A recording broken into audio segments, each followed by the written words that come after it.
네, 오늘도 뉴인사 리듬 이은혜 에디터와 함께합니다. 안녕하세요. 네, 안녕하세요. 이은혜입니다. 네, 오늘 아침부터 국제 소식으로 여러 가지 있는데 빠르게 한번 가볼까요? 네. 바로 오늘입니다. 전승절.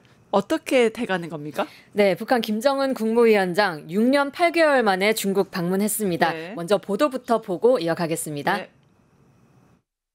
북한, 중국, 러시아 세 나라 정상이 66년 만에 한자리에 섭니다. 오는 3일 베이징에서 열리는 전승절 80주년 열병식이 그 무대인데요. 반미, 반서방 연대를 과시하는 장면이 연출될지 주목됩니다.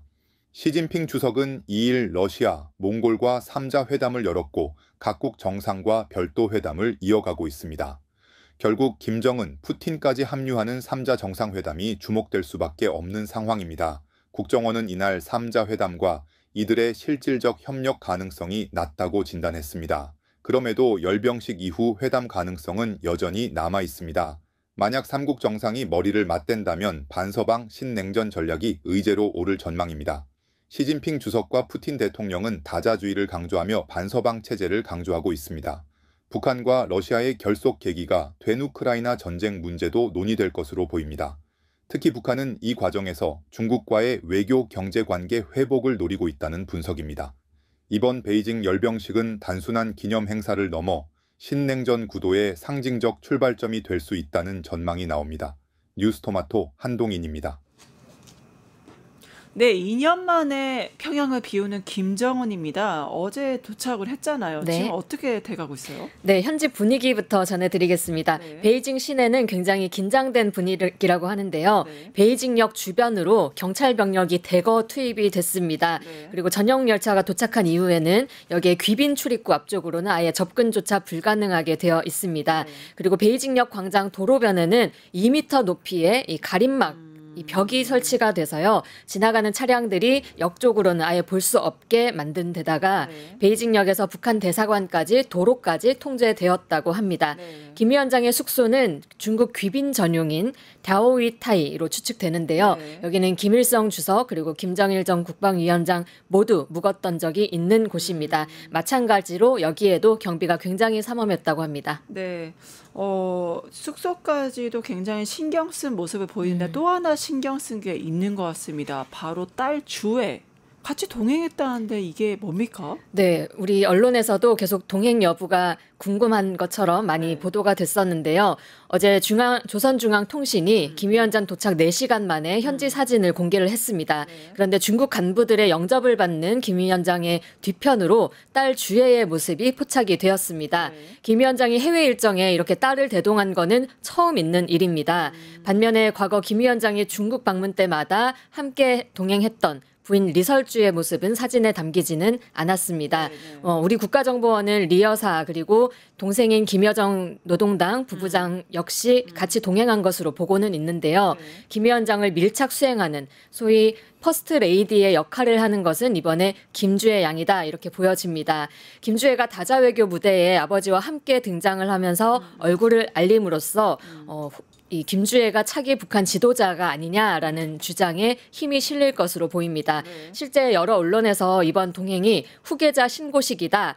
내년에 있을 당대회에서 후계자로 공식 정해질 거다라는 어떤 예측성 기사들이 나오고 있는데요. 이 지점은 좀 두고 봐야 될 것 같습니다. 예, 노동신문에서 좀 다양한 사진들 공개하고 있는데 소개해 주시죠. 네, 그 사진으로 이번 김정은의 방중이 어떤 의미인지 어떤 성격을 띠고 있는지를 좀 가늠해 볼 수 있을 것 같습니다. 네.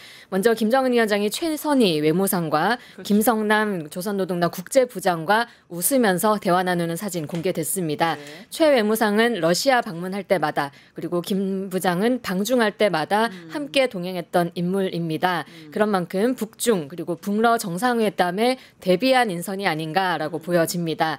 또 다른 사진에서는요. 김덕훈 경제부장 그리고 최측근이죠. 조용원 당 비서가 함께 서 있는 모습이 또 담겼습니다. 네. 코로나19 이후에 중국과의 경제 협력이 지금 봉쇄된 상황인데 이것을 복구하는 것이 이번 방중의 또 주요한 목적이기도 합니다. 네. 그런 만큼 이를 뒷받침해줄 인물들 함께 동행한 것으로 보입니다. 한편 우리 정보당국은 김정은 위원장이 푸틴급의 의전 경호를 받을 거다라고 예측하고 있는데요. 북러 관계가 군사 동맹 수준으로 이제 격상된 상황이잖아요. 그런 만큼 국제사회에서의 북한의 위상 역시 높아진 상황입니다. 김정은 위원장 오늘 오전 열병식 행사 참여한 뒤에 리셉션 그리고 갈라 공연도 함께 동참할 예정입니다. 네, 아무래도 관심사 전승절 행사에서 우원식 의장과 바로 김정은 만날까 이게 제일 관심사인 것 같은데 둘이 서로 아는 사이라고는 하거든요. 어떨까요? 네, 예정된 만남 일정은 없긴 한데요. 그 태난먼 성루나 혹은 리셉션 행사 등에서 동선이 겹칠 수는 있습니다. 네. 우원식 의장 본인이 이산 가족이기도 한데요. 네. 실제로 2018년 남북 정상회담 때 민주당 원내대표 자격으로 방북해서 김정은 위원장 만난 적이 실제 있습니다. 네네. 출국길에 우원식 의장 기회가 있을지 모르지만 만나게 된다면 한반도 평화와 관련해서 얘기하겠다라고 이야기했는데요. 출국길에 우원식 의장 영상으로 보겠습니다. 네. 네, 오늘 전승절에 참석하기 위해서 오늘 중국으로 출국을 합니다. 올해는 우리나라로 보면 광복 80주년이고 중국으로 보면 항전 승리 80주년 특별히 기념하는 해입니다. 이 역사를 공유한다고 하는 것은 양국의 유대감의 뿌리라고 생각합니다. 그런 점에서 축하해 주기 위해서 가는 것이고요. 작년 2월 달에 제가 시진핑 주석을 만났고 또 6월에는 새로운 정부가 출범하면서 양국 정상 간의 통화가 있었습니다. 이런 양국 간의 고위급 간의 교류 이것을 잘 이어가는 것이 한중 관계 발전에 도움이 되겠다 이런 생각을 가지고 이번 초청에 제가 응하게 됐습니다.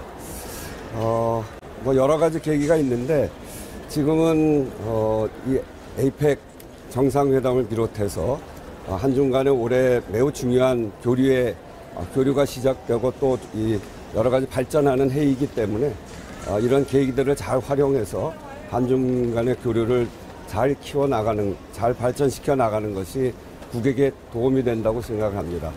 특히나 이 세계의 질서가 많이 변화되고 있고 이런 변화하는 국제 환경 속에서 한중 간의 관계를 잘 만들어가고 또 한중 역시 경제와 산업 부분에 있어서 큰 변화의 시기인데 이런 변화의 시기에 한중 관계를 발전시키는 것은 우리 경제에 크게 도움이 된다고 생각해서 이번 방문을 결정하게 됐습니다.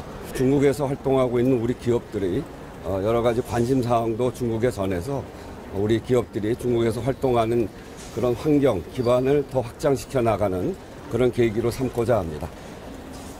시진핑 주석을 만난 게 올해 2월입니다. 제가 방중을 결정할 때 김정은 위원장을 만나는 것을 생각하면서 방중을 결정하지는 않았습니다. 그렇기 때문에 만나게 되면 한반도의 평화 문제에 관해서 논의를 하게 되겠습니다만 그런 기회가 있을지는 잘 모르겠고 현장에 가봐야 알겠습니다. 결국엔 우원식 의장 한반도 평화 좀 만난다면 논의하겠다고 했으니까요. 어디 그런 만남 성사되는지 지켜봐야 될 것 같네요. 네. 그리고 또 66년 만에 북중러가 나란히 만납니다. 그중에서도 중국과 러시아 이미 만났다죠? 네, 어제 중러 정상회담을 미리 개최를 했습니다. 네. 4개월 만에 두 정상 다시 만난 건데요. 서로를 형제, 친구라고 부르면서 각별한 정을 나눴습니다. 네네. 시 주석은 더 공정한 글로벌 거버넌스를 위해서 러시아와 함께 협력할 준비가 되어 있다라고 했고요. 네. 푸틴 대통령 역시 중국은 형제 국가다라면서 양국 관계가 전례 없는 수준이라고 말했습니다. 중러 회담에 앞서서 상하이 협력기구 정상회의도 개최했는데요. 중국과 러시아가 주도하고 인도를 비롯한 10개국이 참여하는 다자 협의체이죠. 네. 회원국뿐 아니라 20여 개국 정상 등 역대 최대 규모 참석으로 굉장히 흥행에 성공한 모습 볼 수 있었습니다. 네, 이 북중러의 결합, 미국 트럼프의 작품이라고 봐야 될까요? 네, 북중러뿐 아니라 전 세계가 트럼프 빼고 다 뭉쳐 하는 분위기인데요. 그렇군요. 어제 회의는 확실히 그래 보였습니다. 네. 참가 회원국 모두 자유무역 질서를 위협하는 일방적, 강압적 조치에 반대한다라고 네. 목소리를 모았습니다. 네. 트럼프 행정부가 관세 폭탄으로 그렇죠. 지금 자유무역 체제 무너뜨리고 있잖아요. 이 지점 정조준한 건데요. 네. 시진핑의 목소리로 들어보겠습니다. 네.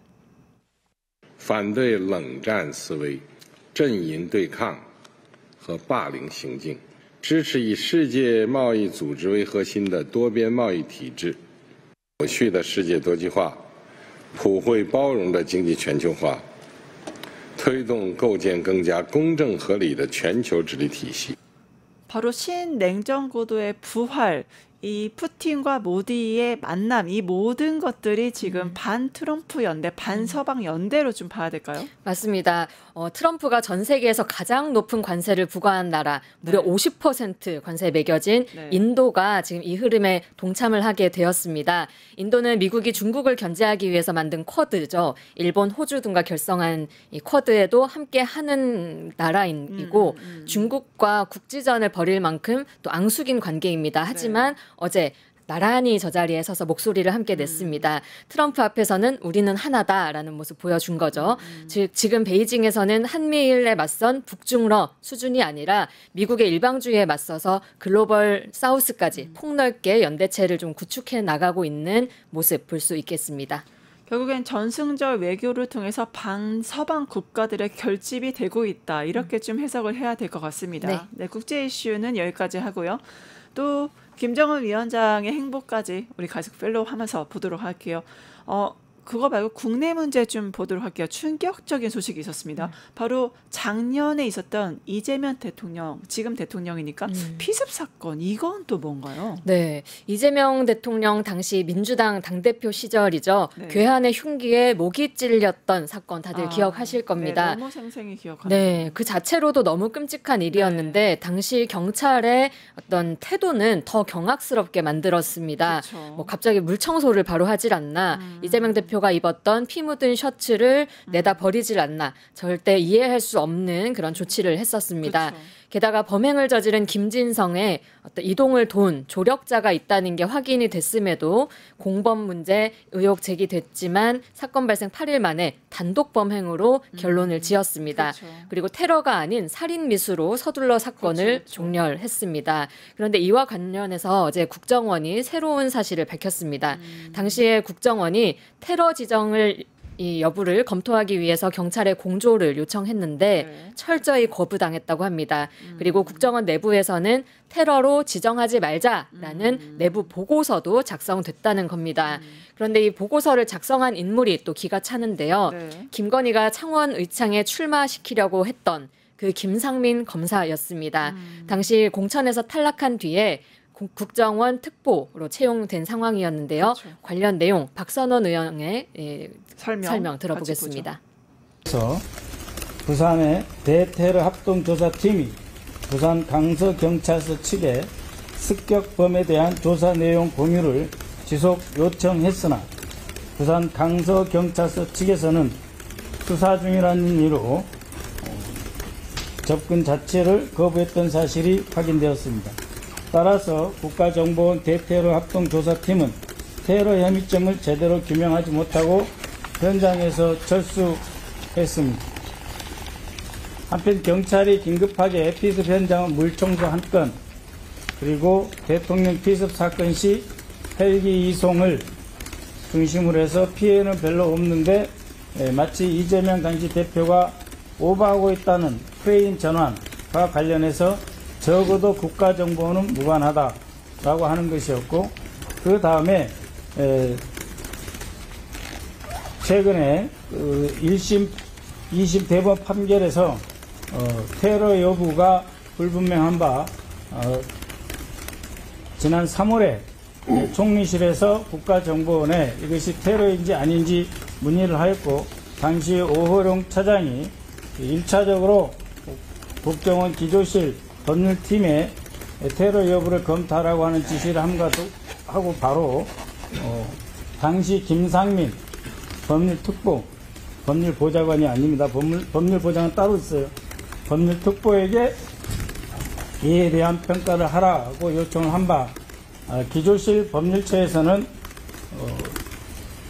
검찰이 테러 방지법을 적용하지 않았지만 판결문에 이재명 대표에 대한 정치적 적대감의 표현으로 이 사건이 발생했고, 이재명 대표 개인에 대한 사감이 작용하지 않았다는 점을 들어서 테러의 가능성을 시사한 바, 국가정보원의 계획조정실 법무처에서는 만약에 검찰이 테러로 기소를 했다면 테러로 지정될 가능성을 배제할 수 없다라고 하는 판단을 했는 반면에 국정원 법률특보였던 김상민은 커터칼 미수 사건으로 규정을 하면서 이 사건에 대해서 테러로 지정을 한다고 해서 실익이 없다라고 해서 테러 지정을 하지 말 것을 건의하는 그런 보고서가 있었다라고 하는 점을 말씀. 네, 결국에는 이재명 당시 대표가 목이 찔렸음에도 철저히 외면된 피습이었다 이렇게 봐야 될 텐데요. 김상민 당시 특보 이재명 이 피습 테러 지적 말자. 이건 또 뭡니까? 네, 박선원 의원이 어제 정보위 전체 회의에서 국정원의 특별감사 중간 보고를 듣고 밝힌 내용입니다. 당시 국정원 기조실 법률처에서는 네. 검찰이 만약에 테러 혐의로 기소를 했다면 네. 테러로 지정됐을 건데 그러지 않았다라고 말했다고 합니다. 네. 만약 테러로 지정되면 피해자에 대한 지원 자체가 달라지고 또 일선 경찰이 아니라 경찰청 차원으로 수사를 하게 되는데요. 김건희의 최측근이라고 할 수 있는 사람이 테러 지정 문제를 회방 놓은 거다 이렇게 볼 수 있겠습니다. 국회 정보위는 오는 30일 국정원 특별감사 최종 보고를 받고 피습 사건에 대한 자세한 실체 파악에 나설 것으로 보입니다. 그것뿐만이 아닙니다. 윤석열이 서해 공무원 사건도 직접 고발 지시했다. 이 고발 사주 또 나타나는 건가? 이거 뭐예요? 네, 윤석열 고발 사주인가요? 네. 마찬가지로 그 국정원 특별감사 결과에 포함된 얘기인데요. 먼저 당시 상황을 좀 정리해 보겠습니다. 네. 2020년에 해양수산부 공무원 이모 씨가 북한군의 총격에 숨진 일이 발생했습니다. 일명 서해 공무원 피살 사건입니다. 네. 당시 해경은 이 씨가 월북하려고 한 사실을 확인을 했다고 또 발표를 했는데요. 윤석열 정권에 들어서면서 갑자기 해경이 입장을 바꾸면서 다시 입장을 밝힙니다. 월북 의도를 인정할 증거가 없다는 거였습니다. 그러면서 국정원은 서훈 그리고 박지원 두 전직 국정원장을 사건을 은폐하려고 자료를 삭제 지시했다라면서 검찰에 고발했습니다. 문재인, 윤석열 정권 당시 각각의 해경 발표 그리고 윤석열의 입장 한번 영상으로 만나보겠습니다. 네. 북측 민간 선박의 월북 의사를 표명한 구체적인 정황 등을 고려할 때 실종자는 월북한 것으로 판단됩니다. 종합적인 수사를 진행했으나 월북 의도를 인정할 만한 증거는 발견하지 못했습니다. 공무원 사건 결과 뒤집힌 거 대통령 직접 입장 궁금하고요. 내가 직접 관여하는 문제는 아니고 저도 정확하게는 그 디테일한 건 잘 모르겠습니다. 이쯤 되면 고발 사주 전문가 윤석열이 아닐 수가 없는데 결국엔 정치 보복인 겁니까? 이 행태가 뭐예요? 네, 윤석열의 지시에 따른 집단 조작이었다 이렇게 평가할 수 있겠습니다. 네. 마찬가지로 박선원 의원이 국정원 발표 내용 전했는데요. 네. 영상 다시 또 보겠습니다. 네. 서해 공무원 피살 사건과 관련해서 2022년 7월 김기현 전 국정원장이 윤석열 전 대통령에게 국정원의 자체 조사 결과를 대면 보고하였고 윤 대통령은 고발하라고 지시했다는 정황이 확인되었습니다.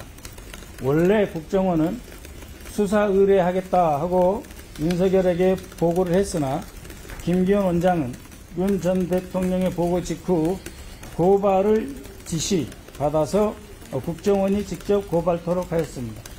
또한 전 정부 국정원은 박지원 전 원장이 서해 공무원 피살 사건을 은폐하기 위해서 관련 첩보와 보고서를 삭제하라고 지시했다고 결론 내렸으나 실제로 박지원 원장이 삭제를 지시하지 않았다 하는 보고가 대거 나왔습니다. 특히 국정원 내부에는 지금 이 순간에도 당시에 삭제했다고 알려진 특수정보, SI 첩보 및 보고서의 원본 다수 존재하고 있고 사본도 그대로 존원하고 있습니다. 다시 말해서 박지원 원장이 삭제하지 않았다라고 하는 점입니다. 예, 바로 윤석열의 서해 공무원 사건 고발 사주 이 전말 좀 알고 싶습니다. 네, 간단하게 정리를 해보자면요. 네. 당시 국정원장이 윤석열에게는 수사 의뢰를 건의했는데 네. 윤석열이 고발을 지시했다는 거고요. 네. 이 일로 기소된 한마디로 관련 자료를 삭제했다라는 혐의로 기소된 전직 국정원장들은 아직 재판을 받고 있는데 네, 박지원부터 비롯해서 그렇죠. 네, 이들이 삭제했다는 자료들은 또 그대로 남아 있다는 겁니다. 지금 이 발표가 굉장히 중요한 내용이라고 좀 생각이 되는데요. 아시다시피 과거를 좀 돌이켜보면 문재인 정부에서 4.27 판문점 선언부터 9.19 군사 합의까지 그렇죠. 어떤 것과도 대체할 수 없는 굉장히 한반도 평화를 위한 큰 성과를 내딛었었잖아요. 그런데 이게 윤석열 정권에 오면서 모조리 다 무너져 내렸습니다. 그런 면에서 이 서해 공무원 피살 사건과 관련한 고발은 윤석열이 전 정부의 평화적 업적을 허물어뜨리려는 그 공작의 첫 신호탄이 아니었나라고 보여집니다. 이것을 기점으로 모든 공든탑이 차례차례 무너졌고 결국 9.19 군사합의가 무효화됐고 이것에 바탕하여 윤석열이 계엄 직전 평양에 무인기까지 보낼 수 있는 환경이 조성됐다는 면에서 이 부분 계엄을 통한 장기 집권까지 이어지는 시도의 첫 출발이 아니었나라고 좀 보여집니다. 결국엔 고발 사주를 통해서 정치 보복까지 하려고 했던 윤석열 정말 놀랍지 않을 수가 없고요. 앞으로 행태 좀 보도록 하겠습니다.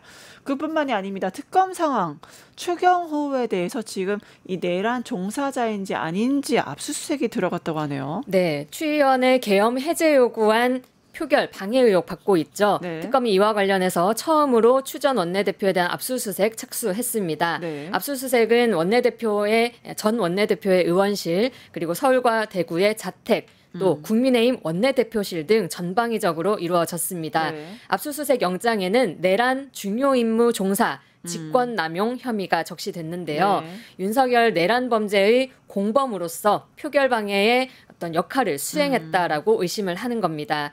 지금 특검은 추 전 대표의 통화 내역 줄줄이 다 확보를 한 상태인데요. 네. 계엄 선포 직후인 밤 11시부터 홍철호 전 정무수석, 한덕수 전 국무총리 그리고 윤석열까지 이 통화가 계속 이루어졌던 거 확인됐습니다. 이 중에 특히 한 전 총리와는 무려 7분씩이나 통화를 했다고 하는데요. 네. 그 시점도 한 전 총리가 윤석열에게 포고령을 받은 뒤였습니다. 그러므로 특검은 단순히 상황 공유를 한 게 아니라 좀 이런 중요한 내용에 대해서 대화가 서로 오간 게 아니냐 이렇게 보고 있습니다.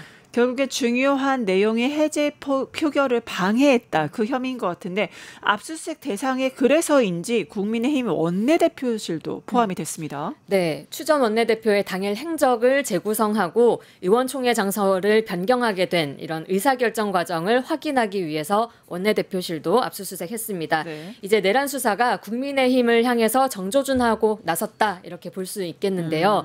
국민의힘은 강력 반발했습니다. 송원석 대표는 특검이 완전히 망나니 춤을 추고 있다라면서 불법적이고 무도한 압수수색을 하고 있는 점 도저히 수긍할 수 없다라고 말했습니다. 네. 도대체 어떤 지점이 불법이라고 하는지 이해할 수가 없는데요. 피의자를 수사하는 게 위헌이냐? 아니죠. 그리고 법에 국민의힘은 압수수색 할 수 없다라고 적시가 됐냐? 네, 성역으로 생각하는 것 같습니다. 그러니까요. 그런 조항도 없는데 오히려 반헌법적인 내란 행위에 가담했을지 모르는 이 피의자를 국민의힘 의원이라는 이유로 그냥 덮어둬야 된다고 말하는 건지 묻지 않을 수 없습니다. 역시 국민의힘답습니다. 그래서 추경호 전 원내대표 여기에 대해서 조금이라도 사과나 반성의 태도가 아니라 아니 그때 당시에 이리 가라 저리 가라 했던 게 바로 추경호잖아요.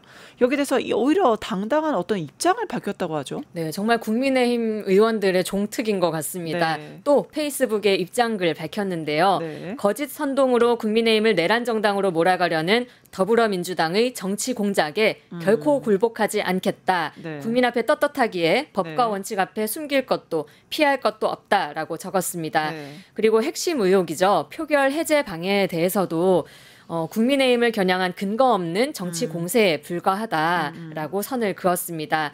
국민의힘 의원들 누구에게도 표결 불참을 권유한 적이 없다는 겁니다. 오히려 계엄 당일에 윤석열과 통화하고 나서 본인은 의원총회 장소를 당사에서 국회로 변경하기까지 했다. 네. 그리고 의원들과 함께 국회로 향했다라고도 강조했고요. 네, 결국에는 추경호 당일 행적을 보면 이쯤 되면 윤석열하고 공범 아니야? 이렇게까지 의심할 수밖에 없을 것 같아요. 그렇죠. 윤석열과 통화 후에 뭐 국회로 변경했다. 네. 이 지점 말장난에 불과한 것 같습니다. 네. 국회로 공지했다가 당사로 바꿨다가 다시 국회로 갔다가 네. 또 마지막에는 당사로 최종 공지를 했거든요. 계엄 해제 표결은 당사로 공지한 이후에 그러니까 최종 공지한 이후 새벽 1시에 이루어졌습니다. 결국 국민의힘 의원 108명 중에 표결에 참석한 의원 18명밖에 안 되게 되었습니다. 네. 심지어 그 긴박한 와중에 한덕수와는 7분 넘게 또 윤석열과는 2분가량 통화를 했다는 거잖아요. 네. 내란 수계, 내란 총리와 상황을 공유하면서 상의를 해가면서 표결을 방해했을 거다라는 거는 누구나 상식적으로 추측할 수 있는 시나리오입니다. 그런데도 억울하다는 식으로 지금 피해자 코스프레하고 있는데 이거 상황 다 뻔히 지켜본 국민들을 바보로 하는 처사가 아닐까 싶고요. 앞으로 국회의원을 향한 수사 더 확대될 것으로 보이는데 네. 기대를 좀 해봐야 될 것 같습니다. 관련 보도 보면서 이 꼭지는 마무리하겠습니다. 네. 3대 특검팀은 친윤계 핵심 인사인 권성동 국민의힘 의원을 비롯해 다수의 현역 의원을 겨냥했습니다. 3대 특검이 겨냥한 수사 대상만 최소 11명에 달합니다. 특히 김건희 특검팀은 명태균 게이트 의혹과 관련해 윤상현 국민의힘 의원부터 이준석 개혁신당 의원까지 수사 대상에 포함했습니다. 아울러 권성동, 김선교, 윤한홍, 조은희 의원이 수사선상에 올랐습니다. 내란 특검팀은 나경원 의원과 12.3 계엄 당일 원내대표를 맡았던 추경호 의원을 수사 대상에 포함했습니다. 최상병 특검팀은 당시 국가안보실 제2차장이던 임종득 의원과 친윤석열계 핵심 이철규 의원, 윤석열 정부 법률비서관 출신 주진우 의원을 겨냥했습니다. 특검 수사가 종점에 가까워질수록 현역 의원 수사 대상도 더 늘어날 가능성이 클 것으로 전망됩니다. 민주당은 앞서 최상병 특검팀의 수사 기간을 연장했는데요. 내란 김건희 특검 역시 연장을 시사했습니다. 뉴스토마토 차철우입니다. 네, 오늘 준비한 내용이 정말 많은데 시간 관계상 여기까지 해야겠네요. 지금까지 수고해주신 이은혜 에디터님 감사합니다. 네, 고맙습니다. 유튜브 구독하고 실시간 채팅과 댓글을 남기시면 매일매일 7천 TTCO를 드립니다. 참여 방법은 통통물 어플을 다운로드하고 회원가입과 로그인을 해주세요. 마이페이지에서 나의 회원 고유 번호를 복사해주세요. 유튜브 구독 후 실시간 채팅이나 댓글창에 고유 번호를 한 번만 입력하면 준비 끝! 지금 유튜브 채팅과 댓글 쓰기 참여하고 실천 TTCO 받아가세요.